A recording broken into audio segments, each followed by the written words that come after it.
굉장히 오래 전의 일입니다. 저희 아이가 아직 많이 어렸을 때의 일입니다. 제가 이제 모처럼 남편에게 저희 아이를 맡기고 이렇게 낮에 잠이 들었어요. 낮잠이 들었는데 그때가 아마 제 기억엔 여름이었고요. 주말이었던 것 같아요. 토요일 주말. 잠이 들었는데 갑자기 쾅! 이런 소리가 들리는 거예요. 낮잠을 자고 있는데. 그래서 제가 너무 깜짝 놀래가지고 이렇게 일어났는데 가스가 폭발한 거예요. 그래서 여러분 가스가 폭발하면 지금은 지하가스가 아니라 무슨 가스지? 도시가스라 연쇄적으로 차단하지 않으면 폭발하잖아요. 그래서 제가 그때 너무 놀라서 저희 남편한테 오빠 빨리 사랑이를 챙겨서 내려가, 나는 통장을 챙길게 막 이러면서 119에 전화를 막 했어요. 제가 여기 만년동 82번지 뭐 어디입니다. 지금 가스가 폭발한 것 같아요. 여기 만년동 82번지 막 어디입니다. 그랬더니 119 분께서 가만히 계시다가 지금 서구 만년동을 중심으로 낙뢰가 내리치고 있어서 뭐 한 거예요? 천둥 번개가 친 거예요. 근데 제가 잠결에 그 꽝 소리를 너무 크게 들어서 나도 모르게 가스가 폭발한 걸로 착각을 한 거예요. 제가 예전에 여기 용전 사거리에서 가스 폭발했을 때 제가 거기 현장에 있었던 사람이거든요. 거기에. 근데 그때 제가 들었던 굉음과 땅의 흔들림이 비슷해서 제가 잠결에 분간을 못하고 119에 막 신고까지 한 거예요. 그랬더니 119 대원이 만년동을 중심으로 낙뢰가 굉장히 심하게 치고 있으니 각 가정은 특별히 조심하시라면서 이렇게 전화를 끊으시더라고요. 제가 얼마나 창피했겠어요. 그래서 저희 남편한테 왜 나를 말리지 않았냐, 나를 말렸어야지 않냐. 그때 내가 너를 본 이후로 이렇게 네가 빠른 건 처음 봤다. 말릴 새가 없었다. 막 그렇게 얘기를 하더라고요. 그리고 나서 제가 그 다음에 현타가 오기 시작해요. 현타가. 네, 저는 이제 나중에도 계속 말씀드리겠지만 제가 왜 현타가 왔냐면 막상 나에게 위급한 일이 닥치니까 내가 챙긴 것들로 나는 어떤 사람인지가 극명히 드러나는 거예요. 제가 뭐 챙겼다 그랬어요? 사랑해하고 통장. 근데 지금 생각해보면 통장에 돈이 별로 없었어요. 근데 왜 통장을 챙겼을까 몰라. 그리고 제가 이제 이 얘기를 누구한테 했더니 그래서 우리 신랑이 그랬다가 야, 통장은 발급받으면 돼. 누가 요즘에 통장을 챙기니? 막 이러면서 6.25 전란이야 막 나한테 놀렸던 기억이 있는데 제가 그 당시에 지금도 돌이켜보면 회개, 뭐 기도 이런 건 생각이 안 났어요. 일단 내가 아이를 안고 그래도 저희 남편이 저보다 힘이 세고 빠를 테니까 아이를 안고 내가 통장만 챙겨서 다음에 삶을 보존하리라 이것밖에 생각이 안 났어요. 여러분 저희 오늘 설교 제목은 멋이 중한디입니다. 여러분 옆 사람하고 한번 물어보시겠어요? 아따 집사님 멋이 중하대? 멋이 중한디? 멋이 중하대? 여러분들은 무엇을 중요하게 여기시면서 살아가십니까? 우리가 말로는 뭐가 중요하다고 해요? 천국 가는 게 중요하다. 내 영혼이 중요하다라고 얘기하지만요. 저처럼 위급한 상황이 닥치면 숨은 본심이 극명하게 드러납니다. 저 같은 경우는 어쩌면 보면 행운아예요. 비록 119에 전화를 걸어서 진상은 피었지만 제가 저를 점검하는 계기가 됐거든요. 근데 우리가 미처 자기가 무엇을 중요하게 생각하는지도 모르고 마지막을 맞닥뜨리면 내가 입으로는 내가 생각으로는 나는 영혼이 중요해, 나는 천국이 중요해 라고 말했지만 막상 주 앞에 가보니까 내가 중요하게 여긴 것은 그런 것들이 아니었음을 극명하게 드러나면 그때는 되돌릴 수 있는 방법이 없기 때문입니다.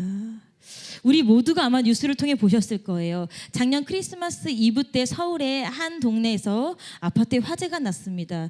당시에 아파트 화재가 몇 층에서 났었죠? 3층에서 화재가 났어요. 근데 4층에 있는 아이 아빠가 죽었죠. 왜 아이 아빠가 죽었죠? 아이를 살리려고 7개월 된 아이를 살리려고 아이를 이불에 감싸고 아빠가 그 아이를 끌어안고 4층에서 뛰어내린 거예요.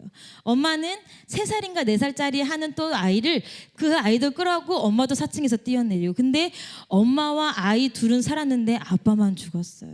그래서 그 나중에 그 장례식장 이렇게 사진을 보니까 장례식장 그 관 위에 십자가 이렇게 휘장이 덮여 있더라고요. 그럼 어떤 사람이라는 얘기예요?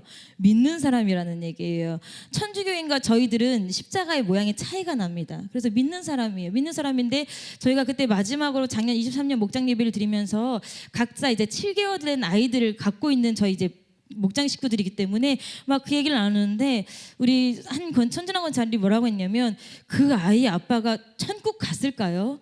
그 4층에서 뛰어내리면서 회개했을까요? 전사님 물어보더라고요. 여러분 회개했을까요?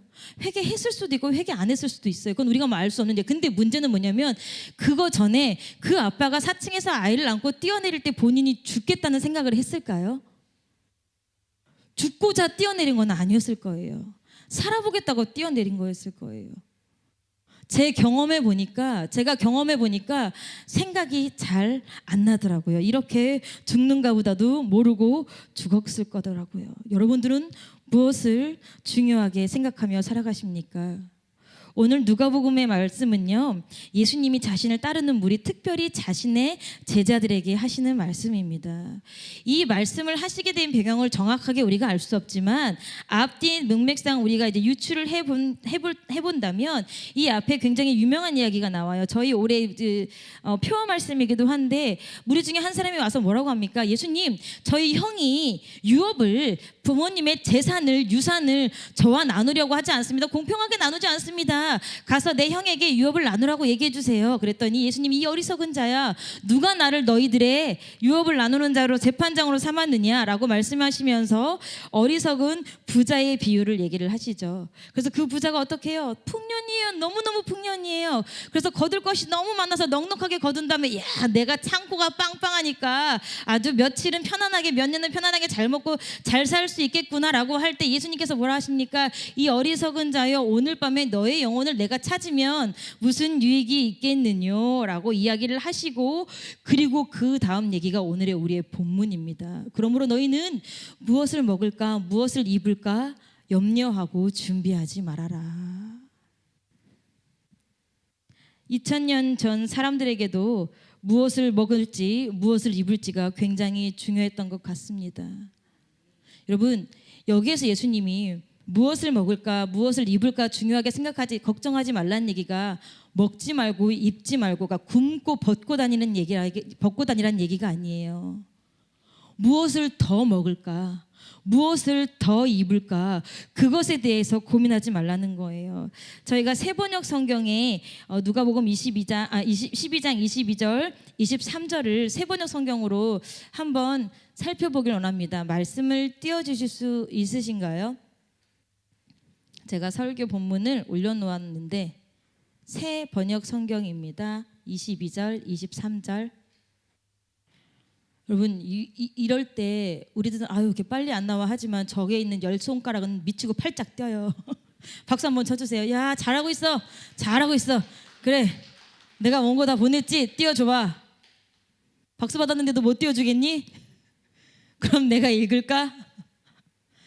내가 읽겠습니다. 자, 제가 읽어드릴게요. 예수께서 자기의 제자들에게 말씀하셨다. 그러므로 내가 너희에게 말한다. 목숨을 부지하려고 무엇을 먹을까 하고 걱정하지 말고 몸을 보호하려고 무엇을 입을까 하고 걱정하지 말아라. 목숨은 음식보다 더 소중하고 몸은 옷보다 더 소중하다. 여러분, 목숨이 음식보다 의복보다 소중하대요. 그걸 누구도 알고 있어요? 예수님도 알고 있어요. 하나님도 알고 있어요. 그래서 여러분들의 목숨과 여러분의 몸을 누가 지키시고 누가 보호하실 거예요? 예수님이 하나님이 보호하실 거예요. 이미 예수님과 하나님이 보호하실 건데 그런데 우리도 그 걱정을 같이 하고 있어요. 여러분, 먹는 데서 만족하지 못해요. 조금 더 나은 것, 새로운 것을 먹고자 하는 욕구가 강합니다. 그래서 그것을 위해서 돈을 쓰는 것을, 투자하는 것을 어떻게 여깁니까? 주저함이 없습니다. 망설이지 않습니다. 뭐가 맛있다던데 멀리 가는 것도 뭐 하지 않습니다. 제가 이제 부끄러운 얘기지만 어느 날 제가 이제 친구랑 비빔밥이 먹고 싶어서 비빔밥을 막 먹고 있었어요. 저희 아빠한테 전화가 왔어요. 어디야? 나 친구랑 비빔밥 먹고 있어. 그러니까 어딘데? 전주 비빔밥. 전주. 그러니까 어딘데? 전주 비빔밥. 그러니까 전주 비빔밥 어디냐고. 전주 몰라? 전주 비빔밥. 진짜 그 전주 완도 옆에 완도가 아니라 뭐지? 완주 옆에 전주서 그 전주. 너 그거 회개해야 돼. 비빔밥 하나 먹겠다고 전주까지 가는 건 너 그거 회개해야 돼. 막 친구랑 한참 밥 비비고 있는데 뭐예요? 전주 비빔밥은 전주 가서 먹어야지라고 말도 안 되는 똥 같은 지식이 머리 찼을 때 그런 짓을 제가 한 거예요. 근데 제가 그 먹으러 감에 있어서 주저함이 있었겠습니까? 시간을 들이고 돈을 투자하는데 주저함이 없었어요. 왜? 더 맛있는 거 더 잘 먹고 싶어서. 입는 것도요. 우리가 여러분 몸을 보호하기 위해 입습니까? 나를 드러내기 위해 입습니까? 그쵸? 내 스타일이 아니면 안 입어요. 요즘에 어린 것들도요. 자기 스타일이 아닌 것은 입지 않습니다. 제가 작년 일이지만 어느 날 교회에 이렇게 들어왔더니 우리 로이가 위아래로 되게 레이스가 치렁치렁한 원피스를 입고 왔어요. 그래가지고 혼자 막 이렇게 막 돌고 막 이렇게 막 돌고 막 레이스가 지금 이제 3살밖에 안 됐는데도 자기가 치마가 이쁜 거 알아. 저한테도 막 와서 나 집에 치마 되게 많다요 막 자랑하고 그랬거든요. 치마를 입고 막 돌았어. 근데 한 아이가 들어오면서 기분이 팍 상했어. 자기 옷을 이렇게 보더니 주랑이 그때 쫄바지 입고 왔거든 혼자. 쫄바지에 그냥 티 입고 와서 막 발을 막 굴러봐. 왜? 로이는 이쁜 드레스 입고 왔는데 자기는 쫄바지 입고 왔어. 그 다음 주에 주랑이 원피스 입고 왔어. 원피스. 애들도 뭐 해요? 이쁜 옷을 알아요. 애들도 화려하고 좋은 옷을 입고 싶어해. 그러니까 애들이 요구하니까 엄마들이 뭐 해요? 그래, 내 자식 더 좋은 거, 더 예쁜 거 입히기 위해서 맞벌이를 하기도 하고 뭐를 하기도 해요. 투자를 하기도 하고 막 여러 가지 하면서 더 돈을 벌어서 아이들한테 행하고 나한테 행하는데 전혀 주저함이 없습니다. 저에게 이제 굉장히 특별한 재주가 하나 있는데 저는 같은 값을 주고 옷을 사도 싸 보이는 옷을 되게 잘 사는 사람이에요. 그래서 저희 엄마가 늘 저한테 야 너는 어디서 그렇게 싸 보이는 옷들만 골라서 입고 오냐 해서 엄마 이거 얼마짜리야? 야 누가 그걸 그렇게 알겠니? 말이래. 저는 그냥 잘 마르고 다림질 전혀 안 해도 되고 세탁기 막 돌려도 되고 어떤 상황에서든 내 몸이 들어가면 저는 좋은 옷이거든요. 거기다가 이제 저의 기호를 첨가한다면 조금 날씬해 보이거나 아니면 이제 분홍색이거나 좀 약간 좀 정신적으로 좀 문제가 있는 어쨌든 그런데 제가 옷만 사 입고 오면 이 로비가 무서워. 로비가 너는 그것을 돈을 주고 내가 헌옷 수거하면서 꺼내다 줄게 말면서. 저는 그런 특징이 있어요. 돈을 주고 사도 옷을 되게 싸 보여주고 싸 보이는 옷을 사. 근데 뭐 어쨌든 여러분들도 다 그러시잖아요. 이왕이면 좀 좋아 보이는 거. 이왕이면 그래도 좀 있어 보이는 옷. 그래도 좀 입을 만한 옷. 그래서 싼 거 여러 개 사는 사람이 있는가 하면 입어볼 만한 거 괜찮은 거 하나 사고 어쨌든 얼마든지 투자하고자 하지만 물질이 부족하니 그것이 막 못내 안타까워서 어떡합니까? 더 일을 늘리죠. 더 나은 직장을 가기도 하고요. 그래서 월급을 좀 더 많이 준다고 한다면 다른 지역으로 가는 것까지 불사를 합니다. 월급을 좀 더 많이 준다고 한다면 부부가 떨어져 사는 것도 불사합니다. 월급을 좀 더 많이 준다고 한다면 내 아이와 떨어져 지내는 것도 감수하고 이것도 다 투자야라는 이름으로 뭐합니까? 일에 매진을 합니다. 그리고 그 필요한 재원을 얻기 위해 몸을 혹사하며 일을 합니다. 왜 그렇습니까 여러분? 여러분들 책임감이 너무 막중해가지고 내가 이 회사에 대한 나의 책임감과 나의 지분이 막중해서 여러분 열심히 일하십니까? 아니면 이 회사에서 내가 돈을 벌지 못하면 먹고 사는 문제가 좀 있으니까 열심히 일을 하십니까? 대답은 안 하셔도 됩니다. 여러분 우리나라의 과로사가요 정확한 통계가 아직 없대요. 제가 2022년, 23년 그 법을 찾아봤더니 22년 뉴스까지는 정확한 과로사에 대한 통계치가 없대요. 그래서 23년부터 이제 좀 개수하기 시작했는데 잠시만요. 제 직장을 안 다녀봐가지고 산재보험. 그러니까 산재보험에 가입돼 있는 사람들 중에 죽은 사람들 중에 그 중에서 과로사로 추측할 수 있는 사람들이 이렇게 2000 지금 몇 년도예요? 23년도죠. 그러니까 한 2019년도부터 이렇게 추산을 해봤대요. 이웃나라 일본은 진작부터 과로사에 대한 통계와 과로사에 대한 산재가 마련이 돼 있는데 그 과로사를 인정받기가 쉽지 않다고 하더라고요. 근데 우리나라도 차츰 하고 있는 추세인데 그냥 그들이 하는 말이에요. 통상적으로 한 해에 이제 꽤 많은 그러니까 100단위의 사람들이 과로사로 죽는다고 추정을 하고 있어요. 근데 그 과로사의 뭐 죽음의 원인이 뭐 심장마비는 돌연사기 때문에 우리가 추측할 수는 정확하게 말할 수는 없지만 근데 우리가 신문이나 뉴스를 보면 우체국 택배하시는 분들이 과로사를 했다던가 쿠팡의 직원들이 과로사로 돌연사를 해서 뭐 시체로 발견됐다던가 그런 이야기를 우리가 들을 수 있잖아요. 여러분 우리가 무엇을 위해서 죽기까지 일합니까? 무엇을 위해서 우리가 아픈데도 내 삶을 갉아먹는지도 모르게 일을 합니까? 그렇게 벌은 돈으로 가게 된 좋은 맛집이, 그렇게 벌은 돈으로 얻은 좋은 옷이, 사람들이 알아봐주는 옷이 만족감을 주긴 줍디다. 그렇지만 그게 영원합니까? 그게 깁니까? 제가 한참 머리에 된장만 가득 들었을 때 샀던 가방 여러분들 앞에 다 보여드렸죠. 핑크색 한정판. 지금은 들래야 들 수도 없는 그 한정판. 근데 저는 그때 그 가방을 메고요, 굉장히 타이머들을 뽐내면서 돌아다녔던 여자예요.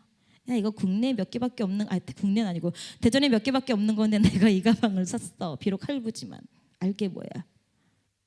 그러고 제가 뽐내고 돌아다녔어요. 근데 그 만족감이 벌레 생기니까 생겨요, 안 생겨요? 벌레 핀 가방 전 한 번도 들은 적이 없어요. 그 다음부터 그 가방을 설교 때 쓰려고 가끔씩 들고 다니지. 이러한 사람들의 모습이요, 2000년 전 예수님 당시에도 있었던 것 같아요. 그러니까 예수님이 말씀하셨잖아요. 마태복음에 기록되듯이 마태복음에도 이 누가복음의 말씀 똑같이 기록되어 있거든요. 목숨이 중요하고 몸이 중요하지 음식과 옷이 중요한 것이 아니다.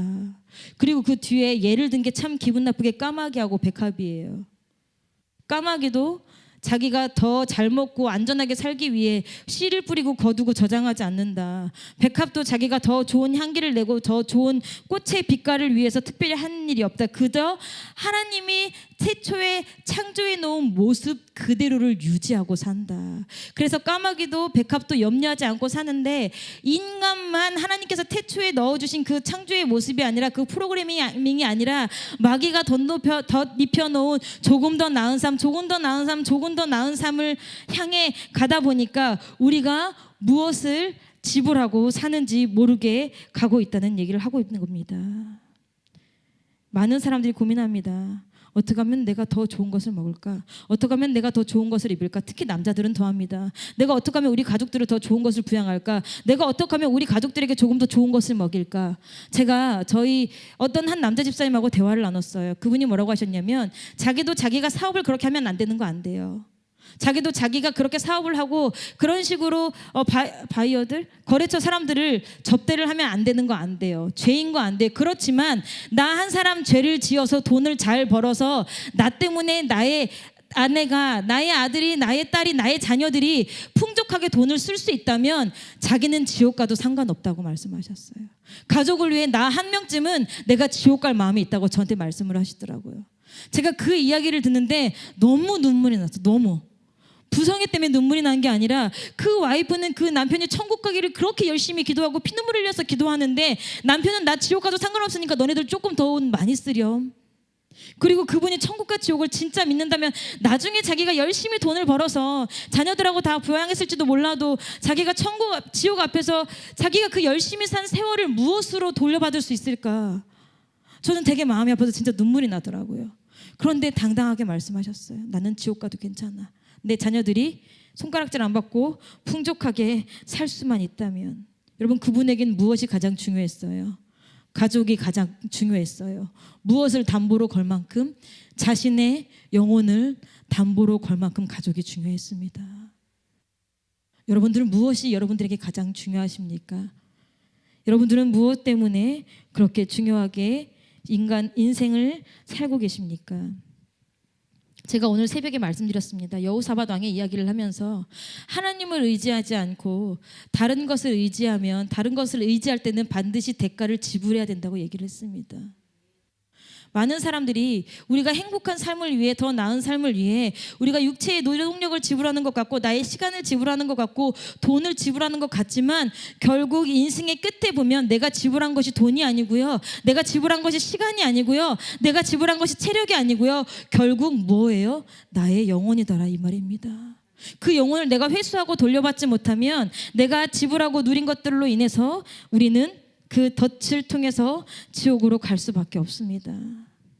여러분, 많은 사람들이, 이 세상에 많은 사람들이 예수를 믿는 사람이나 예수를 믿지 않는 사람이나 내세, 그러니까 죽음 후의 삶을 인지하고 있어요. 막연하게 인지하고 있어요. 인정하지는 않아도 입 밖으로 나는 천국과 지옥을 믿어라고 말하지 않아도 그들의 마음속에는 내세를 인지하고 있어요. 알고 있다는 얘기예요. 예수를 믿는 사람들은 더 정확하게 알고 있죠. 그리고 뭐예요? 어렸을 때부터 교회에 다닌 사람들은 천국과 지옥을 더 정확하게 알고 있어요. 정확하게 알고 있는데 그런데 천국과 지옥에 대한 믿음이 조금 부족할 뿐이지 알고는 있어요. 그래서 찜찜하니까 늘 천국 갈 자신이 없으니까 교회에 한 발, 그렇지만 세상의 재미와 세상의 친구들을 포기할 수 없으니까 세상에서의 성공에 관한 부분을 포기할 수 없으니까 세상에 한 발 두고 있어요. 그러다 보니까 천국 갈 자신이 없어요. 그래서 내린 결론이 뭐예요? 죽기 전에 회개해야지. 내가 죽기 전에 꼭 회개해야지. 내가 죽기 전에 꼭 회개해야지. 스스로 반드시 죽기 전에 회개하자 하면서 마인드 컨트롤을 합니다. 자녀들에게도 얘기해요. 너 죽기 전에 꼭 회개해야 돼. 너 죽기 전에 꼭 회개해야 돼. 너 죽기 전에 꼭 회개해야 돼. 저는 상상력이 굉장히 풍부한 사람입니다. 어렸을 때부터 상상력이 굉장히 풍부했고 상상하고 공상하기를 즐겼어요. 물론 소녀들은 다 그렇습니다. 근데 제가 늘 무슨 생각을 염두에 뒀냐면요. 만약에 집에 불이 나면 내가 무엇을 가지고 나갈 것인가에 대해서 늘 생각을 했었어요. 만약에 집이 불이 나면 난 뭘 가져가지? 이거는 결혼 전에도 학창 시절에도 결혼 전에도 결혼하고 나서도 늘 생각했던 거예요. 근데 저는 제 삶을 봤을 때 제 살아온 과거의 시간들, 가족과의 시간들, 친구들과의 시간들이 너무 소중해서 나는 나중에 집이 불이 나면 앨범은 꼭 들고 나가야 돼. 왜? 그 사진들을 다 타버리면 다시 복구할 수가 없으니까. 나의 지나온 삶을 잃어버릴 수 없으니까 앨범을 꼭 챙겨나가고, 그리고 내가 예수를 믿는 사람이니까 성경책을 꼭 들고 나가야 돼. 그래서 맨날 머릿속으로 생각했어요. 야, 불이 나면 앨범하고 성경책, 불이 나면 앨범하고 성경책. 그리고 아까 낙뢰가 떨어졌을 때 제가 뭘 들고 나갔다 그랬어요? 통장을 들고 나갔다 그랬어요. 돈도 별로 없는 통장. 그게 저의 본심이었던 거예요. 내가 아무리 마인드 컨트롤을 하고 내가 아무리 생각을 하고 되뇌어도요, 내가 예수 믿는 사람이니까 성경 챙겨야지 되뇌어도요, 정작 위급한 상황에 제가 들고 나간 건 통장이었다고요. 여러분들 죽기 전에 회개가 잘 될 것 같으시죠? 여러분, 우리가 사람은 회개도 입 밖으로 죄를 고백해보고 그 회개도 내게 인이 박힌 사람이 죽음을 앞두고 회개할 정신이 있는 거지, 회개 자체와 거리가 먼 사람이, 회개를 별로 해보지 않은 사람이, 회개에 공들여서 해본 적이 별로 없는 사람이 죽기 전에 회개를 한다? 여러분, 되면 너무 다행이지만 제 경험에 비추어 볼 때 안 될 가능성이 훨씬 더 높다는 이야기를 여러분들에게 하고 있습니다. 여러분, 오늘 본문의 말씀으로 다시 돌아가겠습니다. 먹고 사는 것을 위해 우리는 애쓰고 고민하는데 예수님은 말씀하십니다. 이런 것은 구하지도 말고 근심 걱정하지도 말아라. 그리고 무엇을 하라? 누가복음 12장 31절의 말씀을 우리가 함께 읽어보겠습니다. 준비 시작. 오직 너희는 그의 나라를 구하라. 그만. 오직 너희는 그의 나라를 구하라. 굉장히 우리가 외우고 아는 말씀이에요. 여기에서 구하라는요, 헬라어로 제테오라는 단어인데, 이건 뭐냐면 발견하려고 내가 찾는 거예요. 그냥 주세요가 아니라 발견하려고 찾는 거예요. 여러분, 우리가 뭐 보석을 캐보신 적은 없을 테니까, 자, 리어카에 이렇게 옷이 쌓여 있습니다. 그럼 어떡합니까, 여러분들? 찾죠? 내가 원하는 옷이 있어, 세일 중이야. 매대에 내가 원하는 옷이 있으면 세일 중이야. 내가 원하는 옷은 이거 사이즈가 없는데 일단 이것도 맞을 것 같으니까 킵합니다. 어디다 걸쳐 놓습니까? 어깨에 걸쳐놓고 또 다른 것을 막 찾습니다. 막 찾아서 찾았다. 내가 딱 원하는 게 있으면 어깨에 있는 걸 내려놓고 그걸 다시 또 어깨에 걸치고, 이번엔 우리 아들 거, 우리 남편 거 막 찾습니다.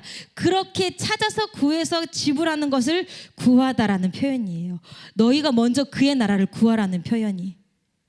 자, 그래서 그 주세요 개념이 아니라 구하는데 무엇을 구하냐면 그의 나라, 하나님의 나라. 여기 하나님의 나라라는 건 바실레이아 왕국이에요. 그러면 그의 나라를 구하라, 왕국을 구하라라는 말은 왕국에 들어갈 자격을 뭐해라?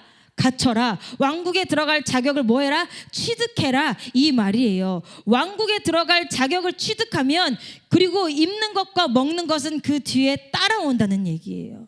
근데 우리는 어떻습니까? 순서를 바꿨어요.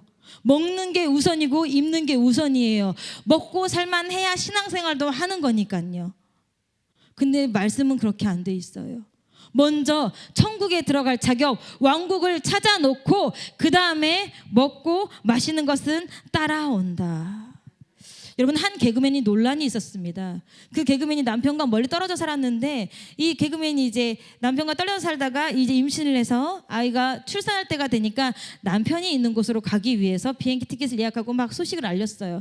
근데 네티즌들이 막 난리가 난 거예요. 왜? 남편이 미국에 있었거든요. 너 위장 출산하러 가는 거 아니? 아니, 위장 출산?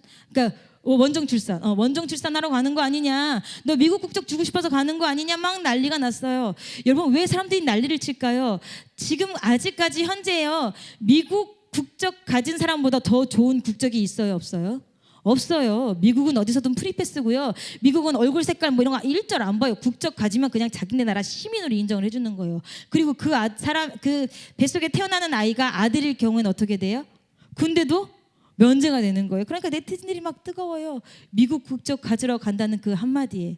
미국 국적 가지러 가는지 아닌지 뭐 모르겠지만 어쨌든, 자, 여러분들도 혹시 한번 생각해 보세요. 내가 만약에 아이를 미국에서 낳을 기회가 있었다면 어떻게 미국에서 낳을 여지가 있으시죠? 이왕이면 미국에서 태어나면 영어도 잘할 낀데 막 이러면서, 내가 이러면 진짜 영어비에 내가 돈을 얼마나 투자하고 있는데 막 이러면서. 여러분, 미국 국적도 그렇게 욕을 먹으면서 앞다투어서 뭐예요? 취득하려고 난리예요. 유승준 이제서야 풀렸죠? 모르는 분은 모르셔도 돼요. 그거 군대 안 가고 미국 국적 가졌다고 20년을 법정 싸움을 했잖아요. 대한민국에 발 한번 들이지 말라고. 그 미국 국적이 뭐라고. 근데 미국은 좋긴 좋을 거예요. 왜? 어쨌든 좀 어렵게 출산을 해도 그 아이의 70평생이든 30평생이든 나머지 평생에 뭐가 되니까? 그래도 좀 편하게 보장이 되니까. 그러니까 부모들이 막 퉁퉁 부은 몸으로 그 먼데 비행기를 타지 않겠습니까? 여러분들, 자녀에게 천국 국적을 취득해 주려고 어떤 노력을 하고 계십니까? 여러분들은 천국 국적을 갖기 위해 어떤 노력을 하고 계십니까? 오직 너희는 그의 나라를 구하라. 그리하면 이런 것을 너희에게 더하시리라. 이런 것이 무엇입니까? 우리가 그렇게 고민하고 힘을 쏟는 먹을 것, 입을 것을 더하신다고 하시는 말씀입니다. 그럼 오늘 우리가 이 31절의 말씀을 다시 한번 차근히 생각을 해보면요, 우리가 천국에 들어갈, 하나님 나라 왕국에 들어갈 자격을 얻고 나면 나머지는 따라온다는 것이에요. 그런데 우리가 그 우선순위 중요도를 바꾸었어요. 영혼이 먼저고 그 다음이 육신인데 우리는 육신의 삶을 먼저 채우느라 영혼을 돌볼 겨를이 없습니다. 영혼을 점검할 겨를도 없습니다. 그래서 올 한 해 목사님께서 우리 전 설린교회 가족들에게 동일한 주제를 주셨어요. 그게 뭐예요? 영혼의 때를 준비하라. 그리고 영혼의 때를 준비시켜라. 그 목적을 우리 모두에게 주셨어요. 그래서 내가 영혼의 때를 준비해야 되고요. 나의 자녀, 나의 남편, 그 다음에 나의 부모, 나의 친척, 내가 가깝게 할 수 있는 나의 영향력이 미치는 사람들에게 영혼의 때를 준비시켜야 합니다. 여러분은 올해 영혼의 때를 준비하기 위해 무엇을 목표로 삼으셨습니까?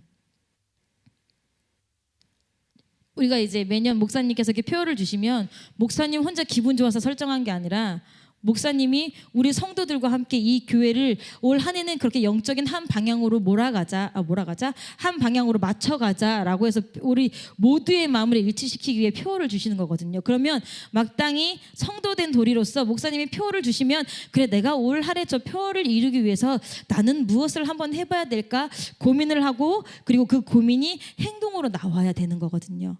그럼 여러분들이 각자 마음속에 무언가는 목적을 가지셔야 돼. 그래, 목사님이 저렇게 영혼의 때를 준비하자고 하시는데 나는 올 한 해 나의 영혼의 때를 준비하고 나의 가족들의 영혼의 때를 준비시키기 위해서 무엇을 좀 해볼까 고민하시고 생각을 한번 해보셔야 돼요.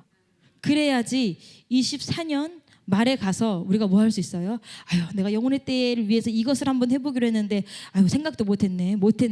비록 뿅망치를 맞을지라도 여러분들 무엇을 한번 해보시겠다고 생각해 보셨습니까? 영혼의 때를 위해서요, 목사님이 다 하신 말씀이지만 영혼의 때를 위해서 절대적으로 필요한 두 가지가 있습니다. 그 첫 번째가 영혼의 때를 무사히 찾아갈 수 있도록 하는 지도 안내서인 성경입니다. 그래도 너무 감사한 게 우리 교회 성도님들께서 요새 성경책을 되게 열심히들 많이 읽으세요. 그래서 많이들 읽으시고, 그리고 이제 막 24년도가 시작해서 이렇게 뭐 들어보니까 올해는 반드시 성경 통독에 막 성공할 거예요, 막 이렇게 말씀들을 하시는데 굉장히 바람직한 분위기고 또 도전이 되기도 합니다. 그런데 성경을 읽기에 앞서 우리가 먼저 해야 될 것이 있어요. 그것은 눈이 아닌 마음으로 읽어야 돼. 마음으로. 성경을 이해하겠다가 아니라 성경을 믿겠다라는 마음으로 읽어야 그것이 사람의 심령에 파고듭니다. 그저 눈으로 글씨를 읽는다면요, 성경은 사람에게 그 어떤 영향도 끼치지 못할 거예요. 굉장히 과거 미국에서는 감옥에서 죄수자들에게 성경책을 다 이렇게 나눠줬어요. 왜? 성경이 이제 교화되기도 하고 미국이 말씀 위에 세워진 나라이기 때문에, 그렇기 때문에 뭐 성경을 나눠주기도 했지만 어쨌든 성경을 막 나눠줘서 성경을 읽고 변화받는 사람들도 있고 성경을 통해서 예수님을 만나는 사람도 있어요. 근데 어떤 그 죄수의 방에는 벽에 이렇게 뭐 종이나 이런 거 주는 게 아니니까 벽에 빼곡하게 적혀 있대요. 성경에서 제일 긴 장 이런 거, 성경에서 제일 긴 절수를 가진 책, 성경을 제일 이렇게 정확하게 한가운데를 피면 나오는 부분 뭐 이런 거 쭉 기록돼 있더래요. 근데 그 사람이 예수를 믿었게요, 안 믿었게요? 예수는 못 만났대요. 여러분, 성경에서 가장 긴 절을 찾고 가장 긴 장을 찾고 가장 한가운데 있는 책을 찾고 그런 게 뭐 성경 한두 번 봐서 되겠습니까? 아닐 거예요. 그러고도 그러고도 예수를 못 만나고 굉장히 신기한 일 아니에요? 그런데 예수를 못 만났는데 왜 그런 거예요? 그냥 글씨로만 읽어서 그래요. 마음으로 읽지 아니하고. 제가 주일학교 아이들에게 늘 하는 얘기가 있습니다. 예수를 알기 위해서 성경을 배우면 뭐라 그랬어? 바리새인. 그런데 살기 위해서 성경을 배우는 게 크리스천. 여러분들은 왜 성경을 읽으십니까? 자, 여러분, 제가 그것을 모를 때는요, 저도 성경이 마냥 어려운 책이었어요. 이해 잘 안 되는 책. 그래도 성도의 도리로서 목사님 말씀하셨던 것처럼 내 나이만큼은 통독을 해야 되지 않겠냐, 그 말에 제가 동의를 해서 1년에 한 번은 통독을 하려고 몸부림을 치는 사람이었는데, 그런데 그렇다고 제가 지금 성경에 통달한 것은 아닌데 아직 갈 길이 멀어요. 그런데 그럼에도 불구하고 성경을 배우면서 읽다 보니까 디모데후서 3장 15절, 또 내가 어려서부터 성경을 알았느니 성경은 능히 너로 하여금 그리스도 예수 안에 있는 믿음으로 말미암아 구원에 이르는 지혜가 있게 하느니라. 이래서 성경의 구원에 이르는 지혜를 우리에게 주는구나. 이스라엘 백성들이 우리의 거울이 된다는 것이, 이렇게 해서 이스라엘 백성이 우리에게 거울이구나가 내가 스스로 뭐 되는 거예요? 체득이 되어지는 거예요. 그리고 또 뿐만이 아니라 17절, 이는 하나님의 사람으로 온전케 하며 모든 선한 일을 행하기에 온전케 하려 함이니라. 옛날에는 그냥 막연하게 사람들에게 선을 베풀면 되는데 그게 아니라 성경 말씀대로 분별해서, 하나님의 사람이면 이렇게 하는 게 온전한 거야. 하나님의 사람이면 이런 것이 하나님이 기뻐하시는 선이지, 세상의 선하고는 결이 달라를 구분할 수 있는 제가 조금은 되어가고 있다는 말이에요. 여러분, 성경 어렵다고 하지 마시고 성경 어려우신 분들은 크로스웨이 신청하세요. 크로스웨이 이건 굉장히 유익했어요. 3권 신약이래요. 2권이 어려워서 난 어려웠어. 3권은 신약이래요. 신약은 그래도 우리가 조금 더 해볼만 하지 않겠습니까? 여러분, 신앙생활은 결국 말씀이에요. 그런데 그 말씀이 어렵다면 우리가 조금 신앙생활도 위험해질 수도 있어요. 근데 그 말씀을 가르쳐준데도 안 배우면 그거는 어떻게 해볼 도리가 없잖아요. 저희 목사님 굉장히 쉽게 가르치시고요, 숙제가 많긴 해요. 근데 안 해와도 쫓아내지 않으세요. 그리고 숙제 아무것도 안 해와도요, 그 시간에 앉아서 남들이 이런 것을 느꼈습니다 하는 것만 들어도 뭐예요? 그냥 얻어가는 게 있더라고요. 여러분, 지금 모두 함께 얼굴이 한껏 달아오르셨는데 뒤에 온풍기를 하나를 꺼두셔도 될 것 같습니다. 저만 발그레한 줄 알았더니. 그래서 첫 번째, 영혼의 때를 무사히 향해 가는 첫 번째는 성경을 절대 포기하지 마시기 바랍니다. 여러분, 두 번째는요, 영혼의 때를 위해서 반드시 필요한 게요, 영혼의 때를 향해 함께 가는 팀이 필요해요. 교회가 필요하다는 얘기예요. 옛말 말씀은 진리입니다. 물론 성경과 같은 진리는 아니지만 참 진리입니다. 옛날 말씀에 끼리끼리 논다라는 얘기가 있어요. 굉장히 조심해야 돼. 끼리끼리 놀고 있네. 그러면 빈정되는 거지만 끼리끼리 노네 하면 칭찬이잖아. 자, 관심사가 같은 사람들은요, 같은 사람들끼리 모인다는 얘기예요. 여러분들 천국 가고 싶으시죠? 영혼의 때를 준비하고 싶으시죠? 그러면 영혼의 때에 관심 있는 사람하고 노시면 돼요. 여러분 천국 가고 싶으시죠? 어떻게 하면 천국에 가겠는가 골머리 싸매고 연구하는 사람들하고 시간을 같이 보내시면 돼요. 여러분 성령에 감동된 사람을 찾으면 그러면 돼요. 천국 가는데 관심 있는 사람과 시간을 보내는 시간을 늘리면 나도 그 사람과 뭐 할 수 있어요? 통할 수 있어요. 아, 저렇게 천국 가는 거구나. 아, 영혼의 때는 이렇게 관심을 가지는구나. 여러분 신약 시대에 예수님이 승천하시고 나서요, 그들은 자기네들끼리 모였어요. 근데 어떤 끼리 모였냐면 예수님께서 승천하시면서 무엇을 약속하셨어요?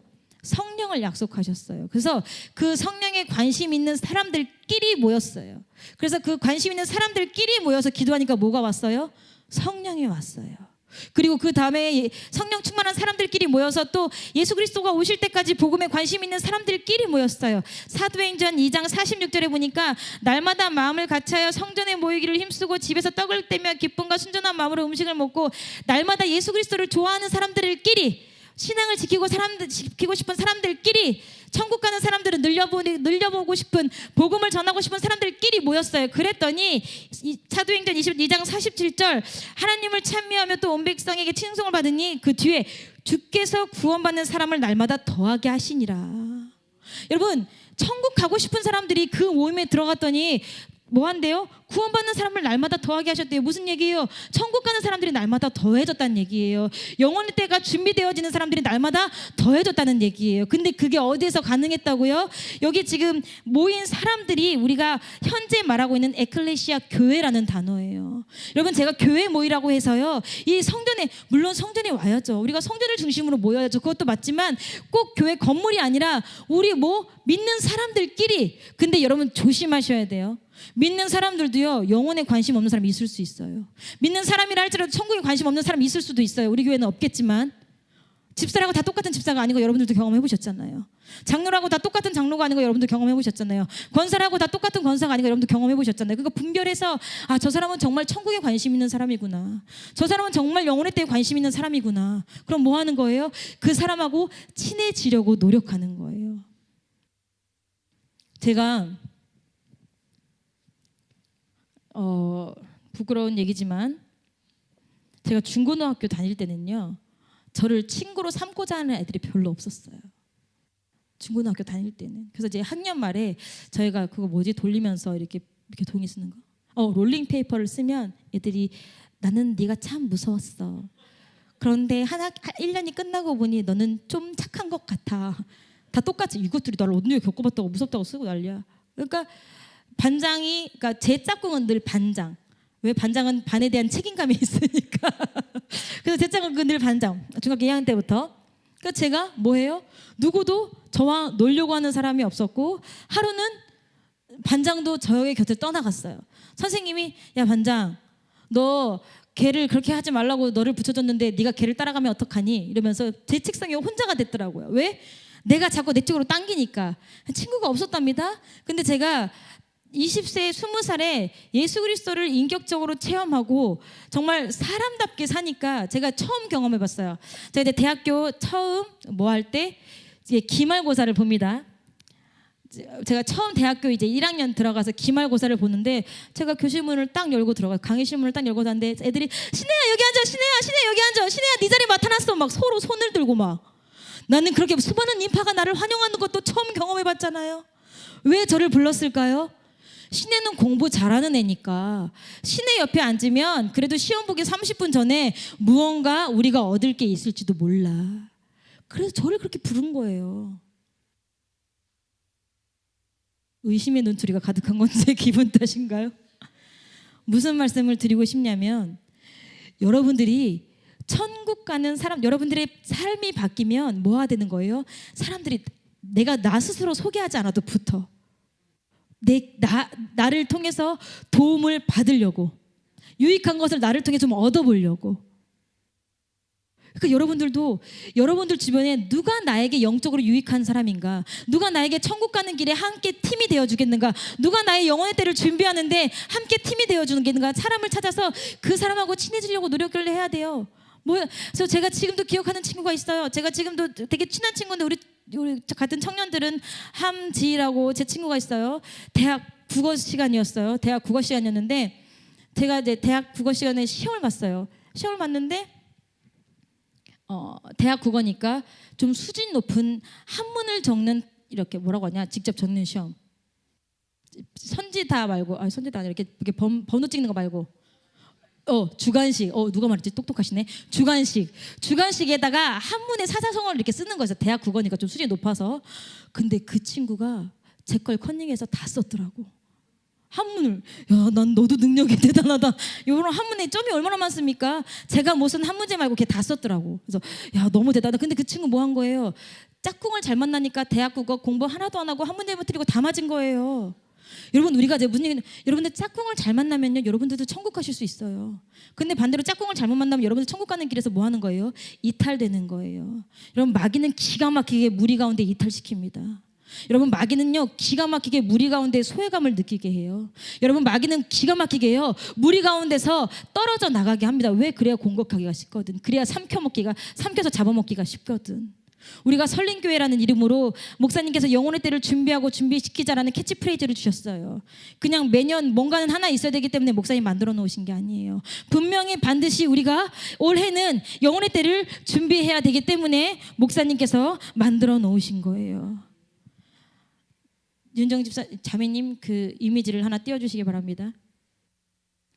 1월 16일자 뉴스였습니다. 여러분들 혹시 보셨을지 모르겠습니다.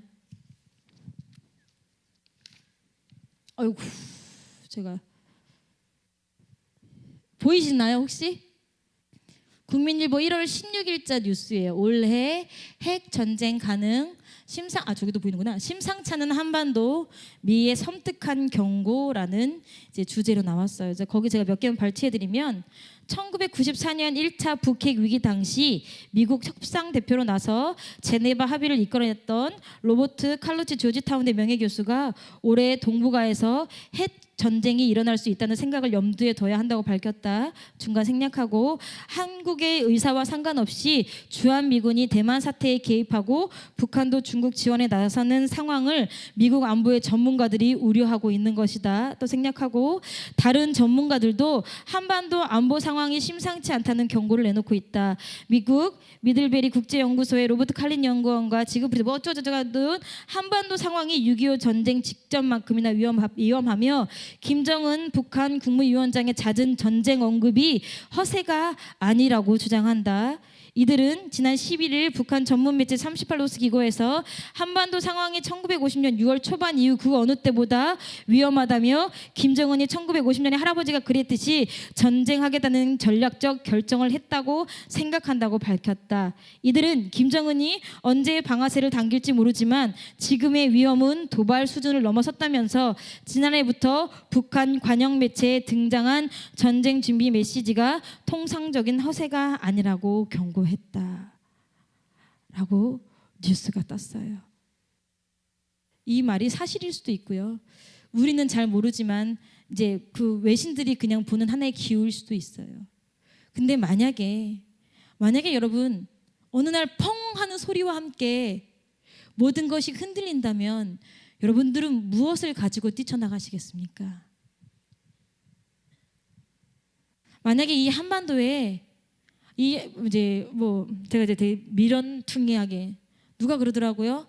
대전에 연구단지에 뭐가 많아서 국방시설들 그 무기를 연구하고 그런 연구 시설들이 많아서 대전에도 반드시 폭탄이 떨어질 거라고요. 그래서 제가 여보 우리 그럼 공주로 이사 갈까? 그러니까 멍청한 소리 하고 있다가 나한테 대전만 벗어나면 되는 줄 알고. 여러분, 폭탄이 뻥 터지면 여러분들은 무엇을 들고 집 밖을 나서시겠습니까? 자녀를 들쳐매고 들쳐업고 나가시겠습니까? 통장을 들고 나가시겠습니까? 저처럼. 여러분 무엇을 들고 나가시겠습니까? 여러분 저렇게 이 섬뜩한 경고가 실제로 이루어졌을 때 여러분 자녀들에게 무엇을 들려서 집 밖으로 나가라고 대피하라고 말씀하시겠습니까? 어디로 대피하시겠습니까? 마태복음 10장에는요 28절에 몸은 죽여도 영혼은 능히 죽이지 못하는 자들을 두려워하지 말고 오직 몸과 영혼을 능히 지옥에 멸하시는 자를 두려워하라라고 기록되어 있습니다. 여러분의 천국과 지옥을 결정하는 생사 여탈권을 지신 분을 두려워하라는 얘기예요. 그분에 맞게 영혼의 때를 준비하라는 얘기예요. 영혼의 때를 준비하라. 그리고 영혼의 때를 준비시켜라. 미룰 수 있을 수도 있지만 미룰 수 있는 시간의 여지가 별로 없을 수도 있어요. 여러분의 영혼의 때는 준비되셨습니까? 여러분들 자녀의 영혼의 때는 준비되셨습니까? 여러분 남편의 영혼의 때는 준비되셨습니까? 여러분을 낳아주신 부모님의 영혼의 때는 준비되셨습니까? 우리 모두가 나는 과연 무엇을 들고 나가지? 나는 과연 그 순간에 내가 무엇을 할 것인가? 한번 여러분들 머릿속으로 잘 한번 생각해 보시면 좋을 것 같아요. 내가 그 마지막 순간에 무엇을 하고 있을까? 늘 우리는 뭐 전쟁이 있을 거다 이런 얘기를 많이 들어서 이미 좀 내성이 생겼어요. 이러고도 그냥 지나갈 거예요. 물론 지나갈 수도 있어요. 근데 언젠가는 나의 생명이 끝날 수도 있고 언젠가는 내가 의도치 않은 사고에 휘말려서 나의 목숨을 잃을 수도 있고 어쨌든 주님이 오실 날이 가깝지 주님이 오실 날이 점점 더 가까워지지 주님이 오실 날이 더 늘어나는 건 아니잖아요. 그러면 이쯤에서 목사님께서 그렇게 애타게 부르짖으시는 영혼의 때를 준비하라고 말씀하실 때는 우리가 한 번은 모르는 척은 해봐야 돼요. 목사님 말씀에 귀 기울이는 척은 한번 해봐야 돼요. 여러분 영혼의 때를 준비하시기 위해 올 한 해 분명히 반드시 내가 영혼의 때를 위해서 이것만큼은 한번 도전해 보리라. 내가 내 영혼의 때를 위해서 나의 자녀와 함께 이것만큼은 해보리라 생각하시는 게 있어야 돼요. 오늘 1월 16일이에요. 아직 24년요 16일밖에 지나지 않았어요. 앞으로 얼마든지 24년 하나님 앞에 거둘 것이 있는 연말로 만들기 위해서 할 수 있는 기회가 우리들에겐 있어요. 근데 막 요즘에는 세계가 힘들고 그다음에 경제가 힘들다 보니까 연초의 느낌도 안 나요. 새해가 밝았는지 그냥 요일 개념만 있지 날짜 개념이 없어요. 봄, 여름, 가을 계절 개념만 있지 지금이 뭐 연초인지 연말인지 그런 개념이 없어요. 그것은 세상 사람들이 하는 얘기예요. 뭐 그 사람들은 뭐 할 게 없으니까 하나님 앞에 나서서 하나님 제가 이것을 했습니다 보여드릴 필요가 없으니까. 그런데 우리는 언젠가 반드시 우리의 삶을 계수하시는 그분 앞에 설 거기 때문에 날짜가 개는 거 계수하셔야 돼요. 내가 어디만큼 살아왔나 계수하셔야 돼요. 그러면서 내가 앞으로 살 날보다 하나님 만날 날이 가까우면 그 준비를 하셔야 돼요. 여기 서 있는 저를 위해서도 기도해 주시기 바랍니다. 저도 여러분들을 위해서 기도하겠습니다. 영혼의 때를 준비합시다. 영혼의 때를 준비합시다. 우리 이 시간 함께 찬양하겠습니다.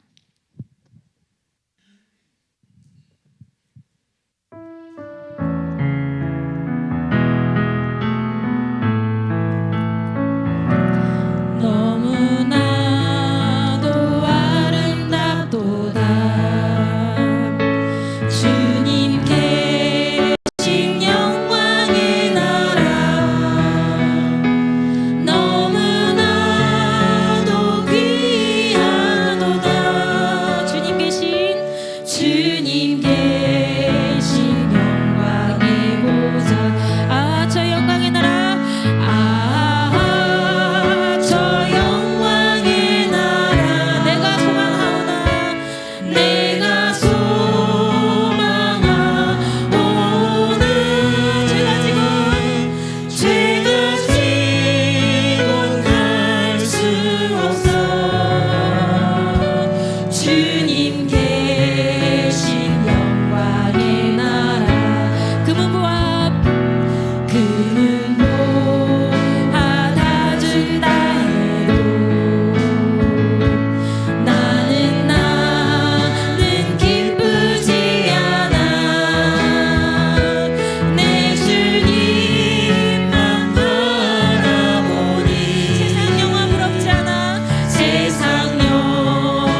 시간 주여 세 번 부르짖고 기도하시겠습니다. 이 시간 주여 세 번 부르짖고 기도하실 때 하나님 나의 영혼의 상태는 어떻습니까? 하나님 나의 영혼의 때가 준비되었습니까? 하나님 내가 마지막 때 위급할 때 내가 주 앞에 무엇을 하겠습니까? 여러분들의 마지막 최후의 순간을 점검하는 시간 되게 해달라고, 그리고 하나님 나의 영혼을 정말 주님의 품에 이끌어달라고, 나의 가족과 나의 자녀를 위해서 우리 이 시간 주여 세 번 부르짖고 간절하게 기도하시겠습니다. 주여